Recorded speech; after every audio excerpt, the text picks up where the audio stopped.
Can you elaborate on carbon dating? Yes.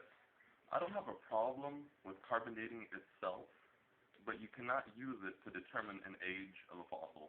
You do not determine any age of fossils by carbon dating, radiometric dating, potassium-argon dating.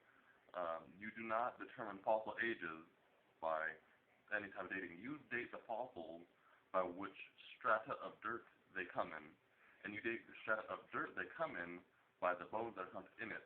It is circular reasoning. I cannot name one example of where any type of dating is used to determine an age of a fossil.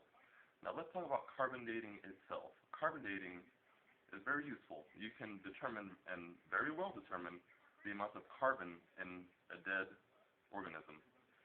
But this is what they did. They've observed the carbon decay for 3 days in the lab, and then they assume that the decay rate is the same, which is all fine and dandy, but the Earth has not reached equilibrium, which there's more carbon in the atmosphere today than there was maybe 300, 400 years ago.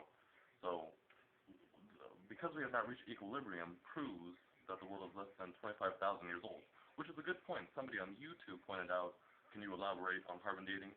And elaborating on carbon dating, which I just did, is also another way to prove a young Earth, because carbon has not reached its equilibrium point, which, for example, if you put water in a bucket that has a hole in it, after a certain amount of time, the water in the bucket will reach a stable point where the outflow and the income, and it stays even. And right now the carbon is below and the hole's still leaking. We have not reached equilibrium in the carbon ozone yet. Thank you.